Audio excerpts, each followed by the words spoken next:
आपने शिक्षक भर्ती पर मुझे प्रश्न पूछने का अवसर दिया, उसके लिए मैं आपको धन्यवाद देता हूं।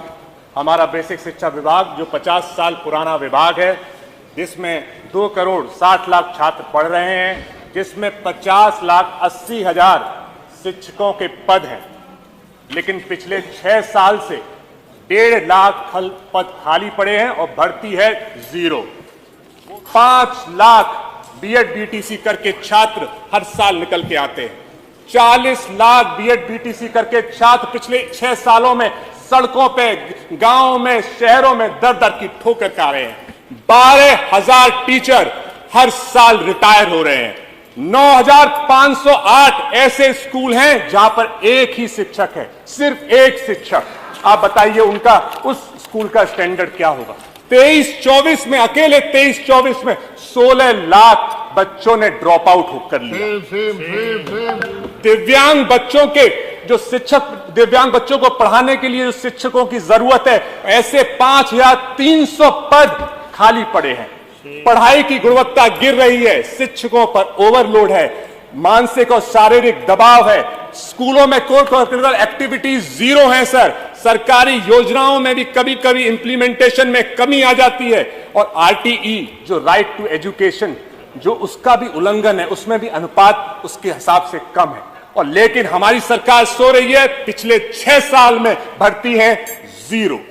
चौधरी चरण सिंह जी को नमन करती हूँ और मैं आभार व्यक्त करना चाहूँगी, आपने मुझे बेसिक शिक्षा मंत्री जी से प्रश्न पूछने का अवसर दिया।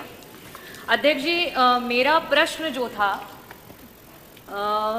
शिक्षा विभाग के पिछले किए हुए कृत्यों से जुड़ा हुआ था, क्योंकि अभी कुछ दिन पहले ये देखा गया कि विभाग के द्वारा कई सारे प्राइमरी स्कूलों को बंद किया गया मर्जर के नाम पर।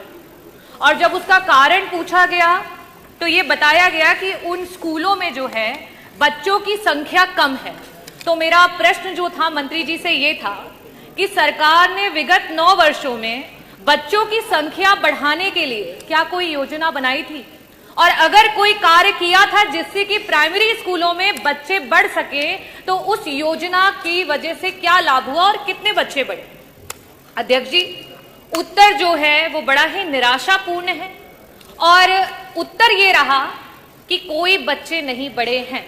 और योजना का क्योंकि मंत्री जी ने जिक्र नहीं किया, इसका मतलब कि सरकार ने कोई योजना बनाई ही नहीं कि सरकारी स्कूलों में जहां गरीब के बच्चे पढ़ते हैं, जहां पीडीए के बच्चे पढ़ते हैं, वहां उनको अच्छी शिक्षा दी जा सके।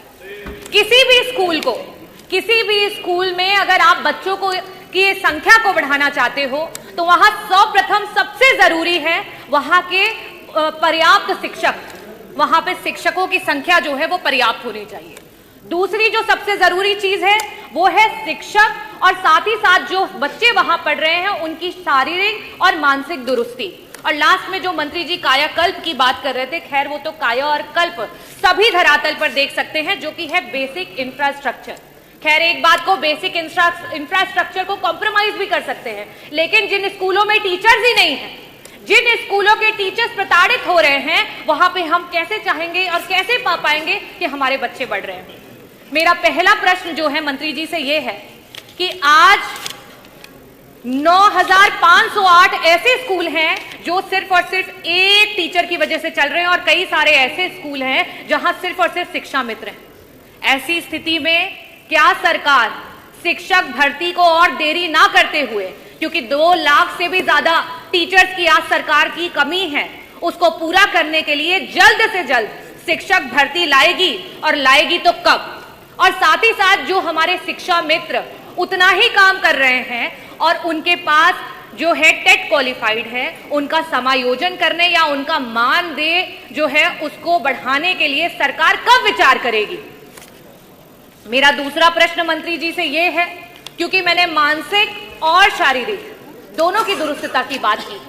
जो टीचर्स आज आपके बीएलओ बने पड़े हैं, जो टीचर आपके सर्वे कर रहे हैं, जो टीचर गणना कर रहे हैं, जो टीचर आपके मिड डे मील करवा रहे हैं, जो टीचर आपके अगर समूह का विवाह हो रहा है तो उसमें दुल्हन को ब्यूटी पार्लर लेकर के जा रहे हैं, और अलीगढ़ में तो हद मचा दी, एक टीचर को आपने कुत्ता गिनवाने के लिए लगा दिया। ये आपकी सरकार है।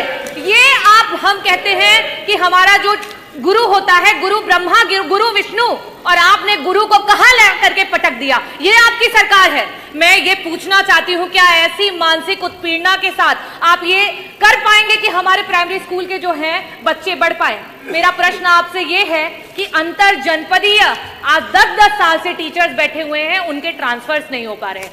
ऐसी स्थिति में क्या सरकार, जो हमारे टीचर्स हैं 1,86,000 ऐसे टीचर्स हैं जो कि टेट के बिना ही उनको नौकरियां मिली, आज उनके ऊपर टेट की मार आ गई है।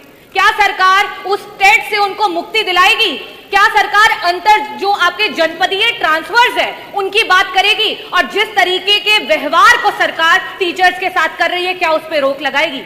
और साथ ही साथ 35 टीचर और शिक्षा मित्र जो हैं वो मौत की घाट उतर गए।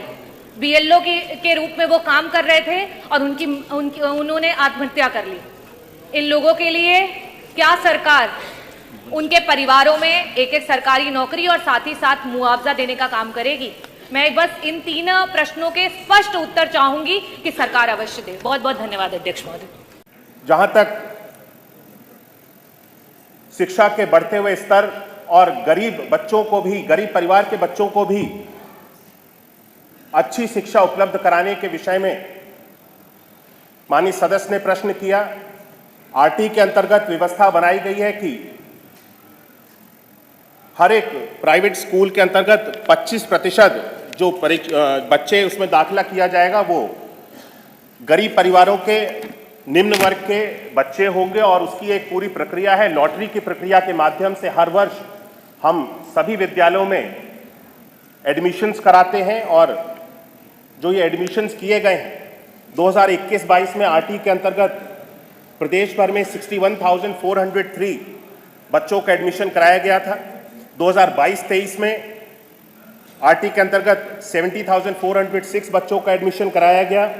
2023-24 में आरटी के अंतर्गत 1,02,49 स्टूडेंट्स का नामांकन कराया गया और 2024-25 में 1,13,991 स्टूडेंट्स का नामांकन आरटी के अंतर्गत सभी प्राइवेट स्कूल्स में कराया गया और 2025-26 में 1,40,007 बच्चों का नामांकन आरटी के अंतर्गत सभी विद्यालयों में कराया गया है। ये बढ़ती हुई संख्या बच्चों की अपने आप में इस चीज़ का सबूत है कि सरकार आरटी के अंतर्गत और बच्चों के भविष्य के साथ में बिल्कुल भी खिलवाड़ नहीं कर रही।